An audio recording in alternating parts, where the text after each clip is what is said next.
cristianismo é um só. A mensagem de Deus para a humanidade é uma apenas: a lei de amor. E chegou à humanidade por intermédios de muitos mensageiros divinos, tendo seu ápice em Jesus, nosso mestre e guia. Ezequiel, Malaquias, Elias, Abraão, Moisés, Jesus, Kardec e todos os grandes avatares da humanidade vieram à Terra com o objetivo de trazer a mensagem divina ao homem, conforme a condição de entendimento da humanidade à época. Conquanto cada um tenha trazido a parte da verdade divina, todos juntos são a representação do amor do Criador. Assim como eles, cada um de nós tem a sua tarefa para com a humanidade, que é reformar-se e trabalhar pelo bem do seu próximo. Amai-vos, eis o primeiro mandamento. Instruí-vos, eis o segundo.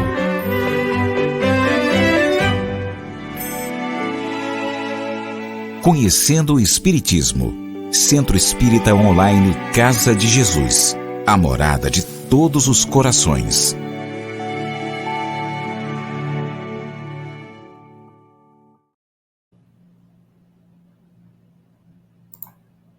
Olá, meus amigos, sejam todos bem-vindos nesse nosso encontro de hoje. Hoje é a nossa terceira aula gravada da sequência, né? Então, hoje nós vamos finalizar o capítulo 9 que nós estávamos estudando, para na semana que vem, ao vivo, nós debatermos um pouco sobre eles, né? Por isso, desde já venho agradecendo a todos vocês que têm deixado seus comentários lá no canal, para que a gente possa, né, com esses comentários, fazer a nossa aula ao vivo, trocando ideias, trocando experiências, formas de enxergar, e assim chegar num denominador mais amplo e comum em relação aos estudos que nós estamos fazendo. Tudo bem?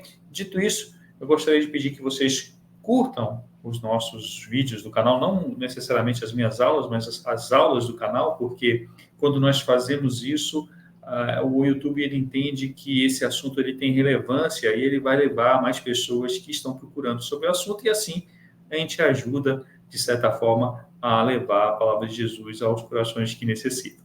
Tá certo? Bom, dito isso, vamos dar início à nossa aula de hoje. Eu sempre inicio como uma prece, como uma forma de nós entrarmos nesse ambiente, né, de sala de aula, ainda que virtual, para a gente sintonizar com os bons espíritos, com as boas influências, termos realmente boas intuições acerca do que nós estamos estudando hoje. Então, vou colocar aqui em primeiro plano a figura amiga do nosso Mestre Jesus, e eu pediria agora, nesse momento, que todos vocês mentalizassem a figura amiga dele, aí à sua frente, de braços abertos, alegre, feliz, por estarmos aqui, doando um pouco do nosso tempo pela sua obra, para o seu conhecimento, para adquirirmos o conhecimento necessário para a nossa vivência, para a nossa vida. Então, Pai querido, obrigado por essa oportunidade maravilhosa, por estarmos aqui hoje através desse canal, que possamos entender, compreender os seus ensinamentos na sua mais profunda acepção, que nós possamos realmente compreender a essência das suas palavras, trazendo elas para as nossas vidas, para dentro dos nossos corações e colocando isso verdadeiramente em prática no nosso dia a dia, com as pessoas com quem caminhamos, que possamos, então, Pai querido, sermos instrumentos da sua obra, e cada dia melhores instrumentos. Abençoa toda a humanidade, abençoa todos aqueles que necessitam de Ti, que rogam pelo Seu auxílio, e que nós possamos, Pai querido, de alguma forma, servir de consolo àqueles que precisam. Fique conosco, hoje e sempre, que assim seja. E assim seja, então, meus amigos. Então, hoje nós vamos dar continuidade ao capítulo 9, nós vamos falar hoje sobre o capítulo 9, versículo 35, né? Vamos analisar o que essa passagem vem nos dizer, vamos pegar o texto que o Emmanuel fala sobre essa passagem, vamos lê-lo e depois nós vamos dar a nossa percepção. E é aí que eu peço a ajuda de vocês, para que vocês possam também, de alguma forma, trazer o entendimento, a compreensão de vocês sobre isso de hoje, para que a gente possa enriquecer o nosso estudo ao vivo, que será na semana que vem. Tudo bem? Então, vou compartilhar aqui com vocês o slide de hoje. Tá aqui. Então, esse já é o nosso estudo 33, Idade de Cristo, né? Estudo 33. E nós vamos hoje, continuando, finalizando hoje o capítulo 9, nós vamos falar sobre o versículo 35, que diz o seguinte para todos nós. E ele, sentando-se, chamou os 12 e lhes disse: se alguém quer ser o primeiro, será o último de todos e o servidor de todos. Bom, essa passagem ela é bem clara, né? Ela não deixa margem para dúvidas. É uma parte, né, do que nós estamos estudando, uma parte desse capítulo 9, né, de versículo 35 de Marcos, onde Jesus está ensinando os seus discípulos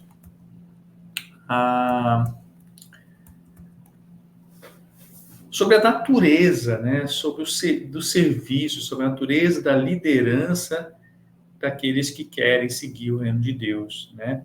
E aí nós vamos interpretá-lo de uma forma mais completa, de forma mais reflexiva aqui para todos nós. Então, você vai perceber que nessa passagem Jesus ele está ensinando sobre uma lição de humildade e serviço, né? E ele está falando aos discípulos, os 12, né? Quando ele diz que se alguém deseja ser o primeiro, deve ser servo de todos. Ora, isso reflete para todos nós, traz para todos nós a ideia de que na comunidade daqueles que seguiam Jesus, a grandeza não era medida pelo poder, ou pela posição, ou pela proximidade que poderia se ter perto de Jesus, mas sim pelo serviço e pela disposição, né, de se colocar para as necessidades dos outros antes das suas próprias necessidades, né? Então, ela é uma mensagem sobre a importância de ser humilde, né, de ter um desprendimento do ego. Então, aí você vê Jesus abordando esse conceito fundamental, né, sobre a liderança, sobre o serviço, né? Então, quando ele começa chamando os 12 discípulos, ele está indicando que o ensinamento é direcionado para eles, né? Principalmente para eles, porque ele está falando para eles, né? Então, quando ele chama eles, ele está direcionando para eles, mas também ele não deixa de ter uma aplicação mais ampla para todos aqueles que, de alguma sorte, seguiam Jesus. Então, ele chamava os 12 para que eles pudessem compreender o ensinamento e pudessem espalhar aquela vivência, aquela experiência para aqueles outros que queriam ouvir. Então, essa frase, se alguém quer ser o primeiro, né, será o último de todos os servidores e servidor de todos, ela é uma inversão dos valores convencionais que nós conhecemos de liderança, né? Em muitas sociedades, o desejo de ser o primeiro está diretamente associado ao poder, né? Ao status, a ter autoridade sobre os outros.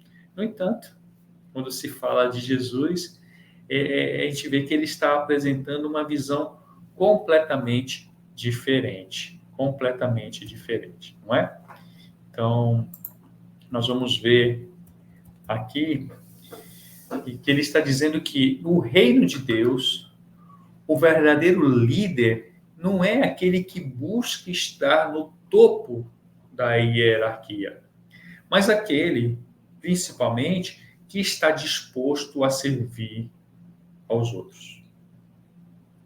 Ser o último de todos implica em humildade, implica em desprendimento, né, das noções dessas grandezas terrenas, né? Então, e ser servidor de todos significa estar pronto, à disposição para se colocar às necessidades dos outros, acima das suas próprias necessidades, buscando, portanto, o ativamento de maneiras de ajudar e apoiar os outros, né? Ativamente, uma coisa ativa em busca do auxílio das outras pessoas, né?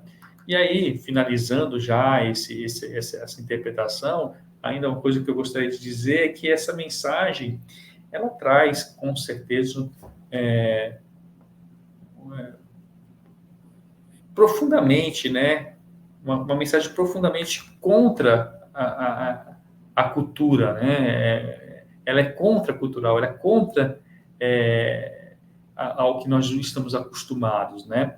Então, ela convida todos nós a seguir Jesus e a repensarem, né, essas nossas noções de sucesso, essas nossas noções de liderança, da importância que nós temos quando nós estamos nessas posições, né? Priorizando, de alguma forma, o serviço desinteressado, de ajudar as pessoas de forma desinteressada, né, sobre o poder dessa autoridade, né? Então, isso ele reflete o próprio exemplo de Jesus, que veio não para ser servido, mas para servir.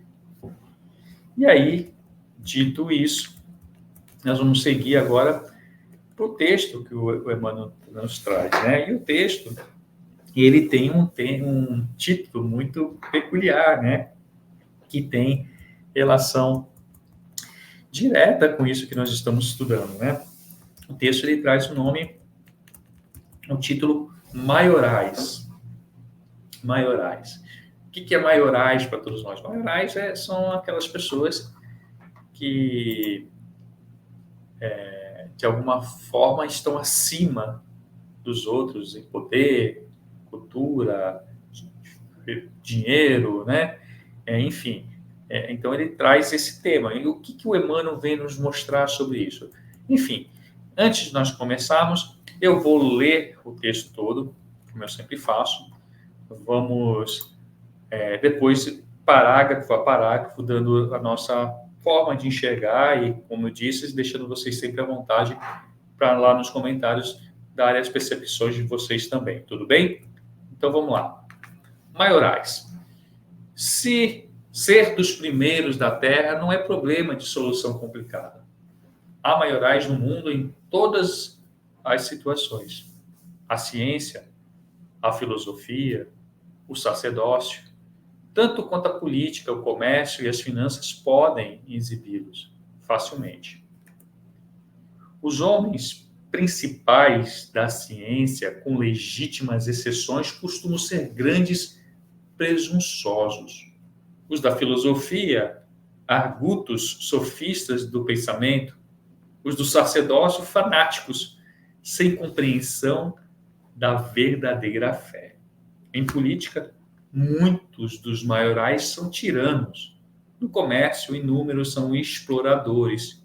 E nas finanças, muitos deles não passam de associados das sombras contra os interesses coletivos. Ser dos primeiros, no entanto, nas esferas de Jesus sobre a terra, não é questão de fácil acesso à criatura vulgar. Nos departamentos do mundo materializado, os principais devem ser os primeiros a serem servidos e contam com a obediência compulsória de todos. Em cristianismo puro, os espíritos dominantes são os últimos na recepção dos benefícios, porquanto são servos reais de quantos lhe procuram a colaboração fraterna. É por isso que em todas as escolas cristãs há numerosos pregadores, muitos mordomos, turbas de operários, cooperadores do culto, polemistas valiosos, doutores da letra, intérpretes competentes, reformistas apaixonados, mas raríssimos apóstolos. De modo geral, quase todos os crentes se dispõem ao ensino e ao conselho, prontos ao combate espetaculoso e à advertência humilhante ou vaidosa. Poucos surgindo com o desejo de servir em silêncio, convencidos de que toda a glória pertence a Deus. Esse texto firme, forte do Emmanuel, ele é do livro Vinha de Luz, da FEB Editora, capítulo 56.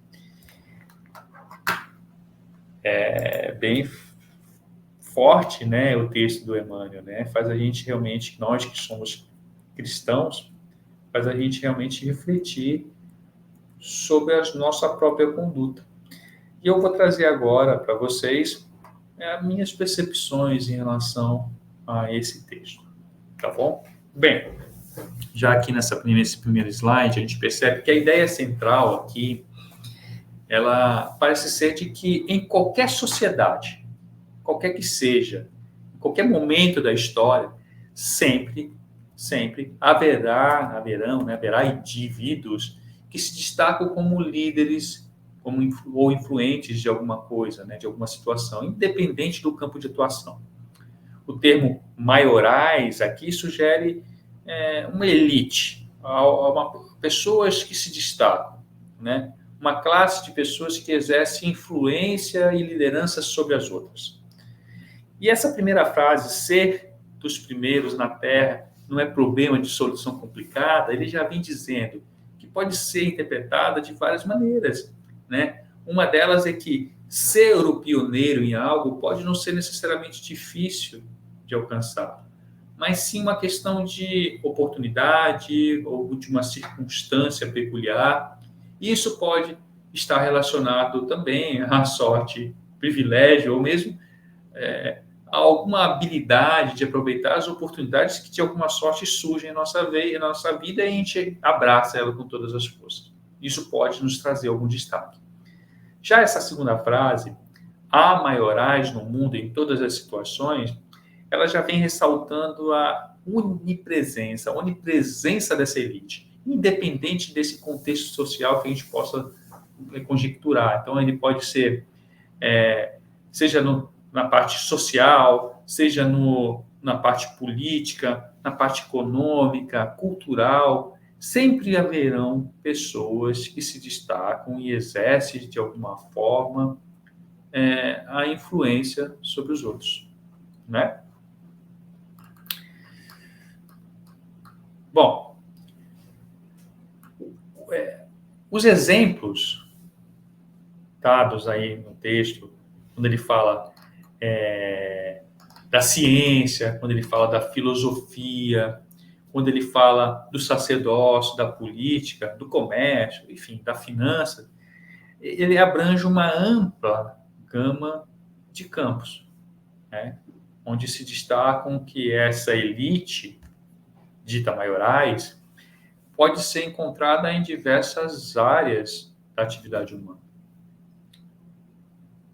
Isso quer dizer para nós que o poder, que a influência não são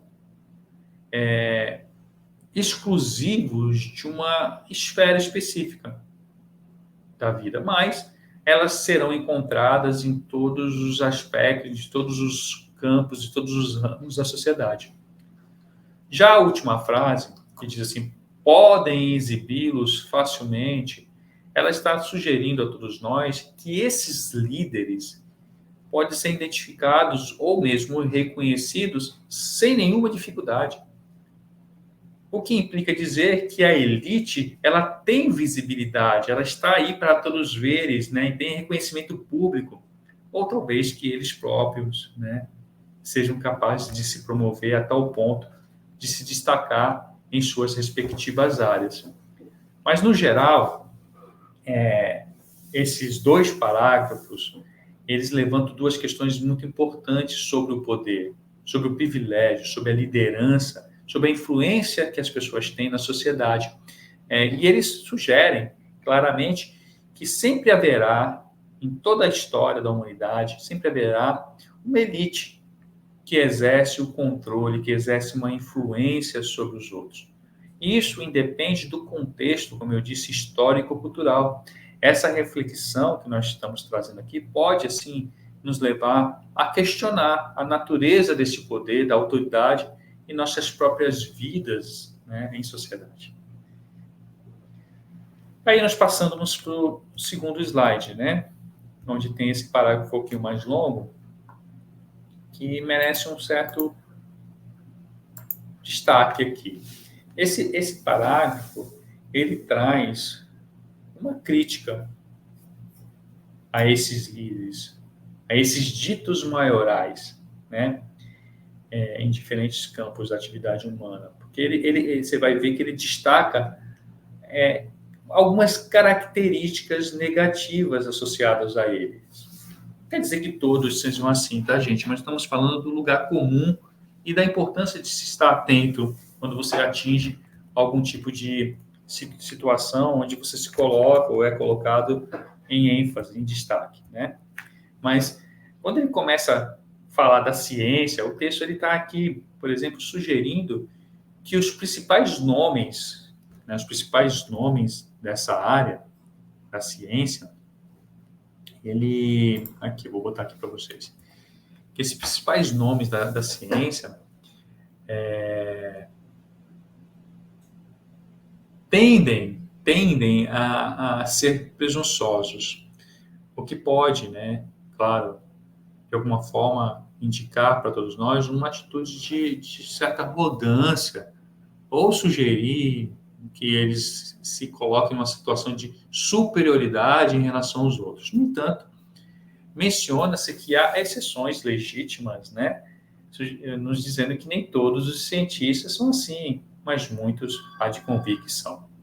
Na filosofia não é diferente, os líderes são descritos como argutos sofistas do pensamento. O que quer dizer que eles podem ser perspicazes em seus argumentos, mas também podem ser sofistas, ou seja, manipuladores ou enganadores em sua argumentação, né? Em vez de buscadores genuínos daquilo que todos querem ouvir, a verdade, né? Aí fala do sacerdócio, que também tem um aspecto de liderança perante a sociedade, né? Então, esses líderes são retratados muitas vezes como fanáticos sem a compreensão da verdadeira fé. E aí Emmanuel pega forte, né? E aí ele sugere que eles podem ser, muitas vezes, extremistas em suas crenças, ao ponto de nenhuma outra fazer sentido, né? Eles são tão radicais nas suas práticas religiosas, né, que acabam não dando vazão para outros entendimentos, né? Então, eles acabam não tendo, portanto, um conhecimento profundo, autêntico da fé, que professam muitas vezes representar, né? Já na política, ele vai e cita de outros exemplos, né? Que muitos desses líderes da política, e aí ele diz aí no texto, são chamados de tiranos. Por quê? Porque implicam dizer que estes irmãos da política exercem poder de forma opressiva e autoritária, em detrimento dos interesses e direitos das pessoas que governam. No comércio, os líderes são descritos como exploradores, sugerindo que buscam lucro às custas dos outros, sem consideração pelos princípios éticos ou pelo bem-estar dos envolvidos. Veja que ele vai trazendo uma reflexão que não é exaustiva, né? Não são só esses, mas é exemplificativa, né? De vários pontos do nosso cotidiano que trazem livro. E ele vai pontuando os lados negativos. Vejam, isso não quer dizer que você que é comerciante, que você que é político, que você que é sacerdote, enfim, que você que é cientista ou filósofo, necessariamente seja uma pessoa assim. Mas que o apelo de estar em evidência, o fato de você, de alguma forma, se destacar na sua área, se você não tiver o equilíbrio necessário, pode levar você a agir dessa forma. Então, isso aqui é um texto de reflexão de atenção para todos nós que, de alguma forma, buscamos tanto, né? Almejamos tanto o progresso, progredir, mas às vezes não estamos preparados para isso. Então, é uma forma de nós podermos ascender, onde quer que seja, de uma forma mais segura, reflexivos sobre esse tema. Tá certo, meus amigos? Bom, vamos agora para o próximo. Vou compartilhar aqui com vocês. Próximo slide. Nesse próximo slide, nós trazemos aí 2 parágrafos, né?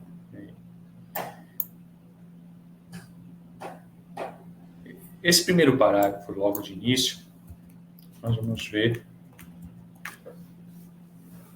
que parece ter um contraste, né? 2 tipos de liderança ou autoridade, né? Aqueles que seguem os princípios de Jesus e aqueles que operam no mundo materialista, materializado, né?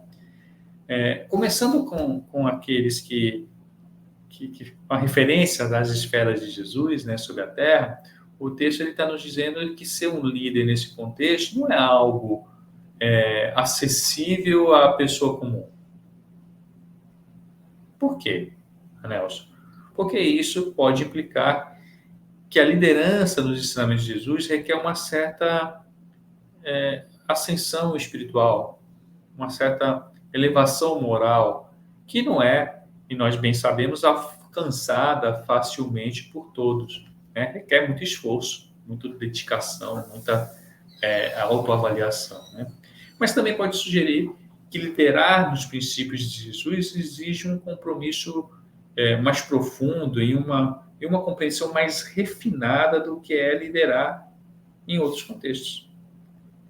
Em contraste a essa visão que ele traz nesse primeiro parágrafo, nos departamentos do mundo materializado, como ele diz, os líderes principais eles estão descritos como os primeiros a serem servidos e contam com a obediência compulsória ou imposta, né, de todos. Isso nos faz refletir numa visão crítica da liderança no mundo material, né? Claramente nos mostrando que muitas vezes os líderes são servidos antes dos outros e exigem obediência absoluta, sem questionamento.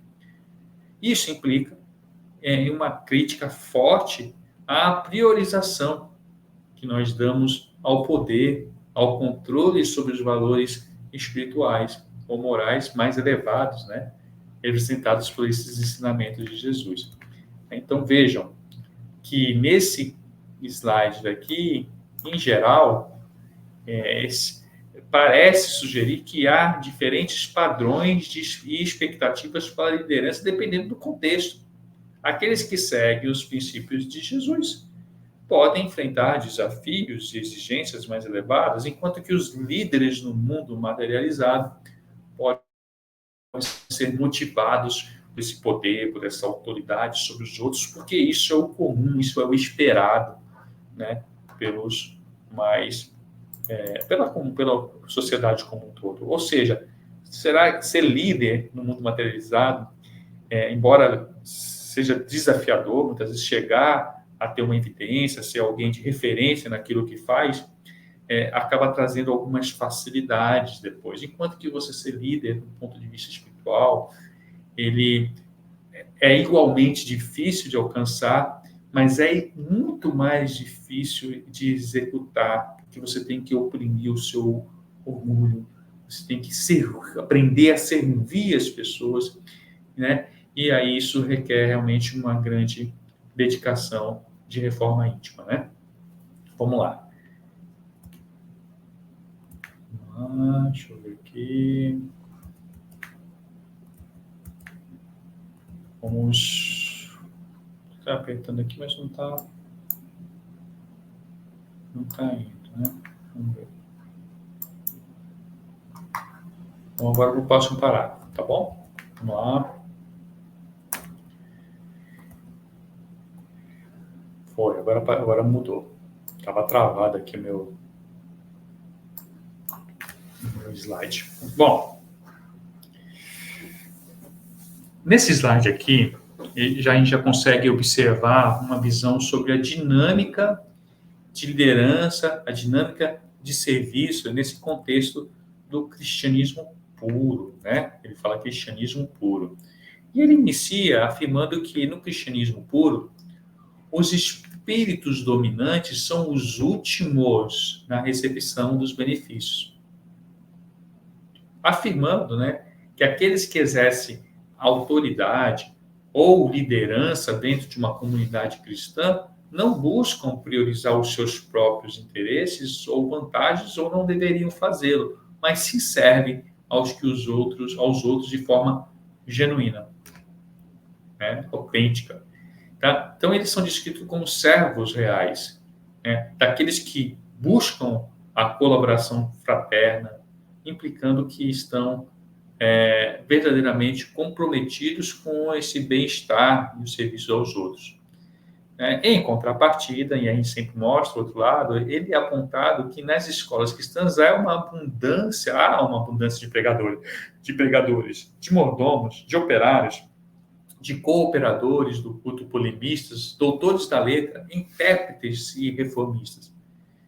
Essa lista está nos dizendo uma diversidade de papéis e atividades dentro dessa comunidade cristã, né? Abrangendo desde a pregação e a administração até mesmo a interpretação e reforma das práticas religiosas. No entanto, o parágrafo ele conclui fazendo uma observação importante, que embora haja muitos ocupantes desses papéis, os verdadeiros apóstolos são raros. Isso porque ele está fazendo uma crítica, né, à proliferação de posições, de títulos dentro dessas instituições cristãs.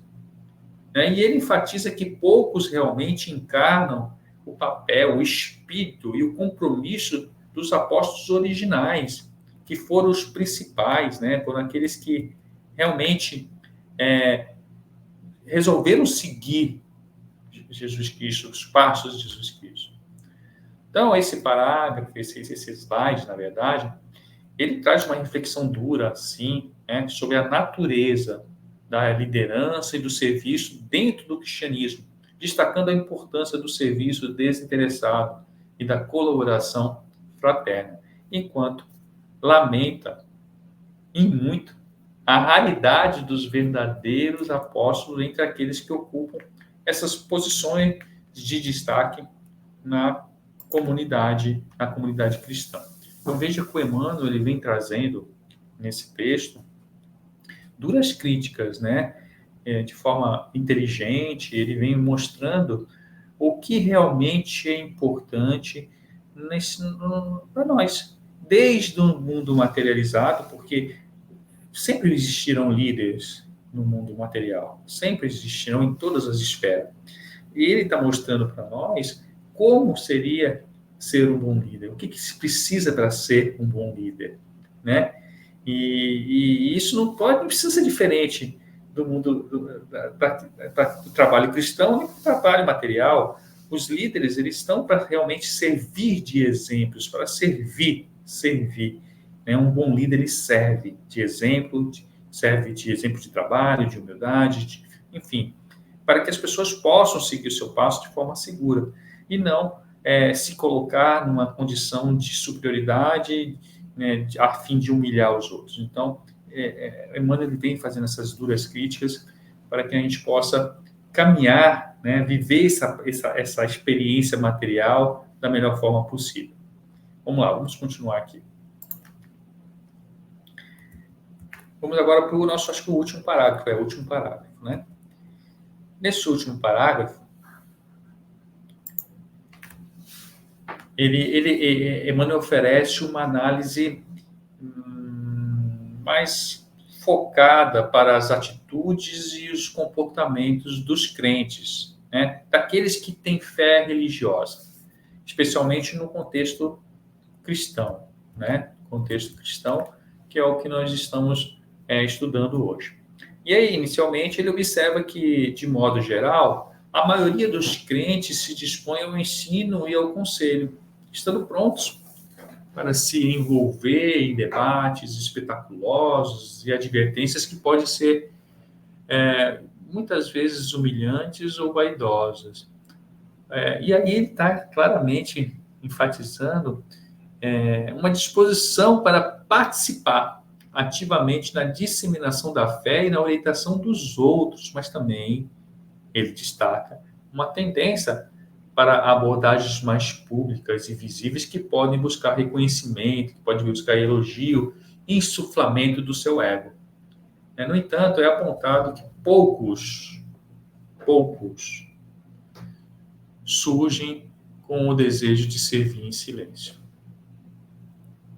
E isso contrasta, meus amigos, contrasta com a abordagem mais ativa, com a abordagem mais visível mencionada anteriormente, que nós acabamos de falar, destacando a importância do serviço humilde e discreto, e em especial dos líderes, que estão aqui para servir de exemplo.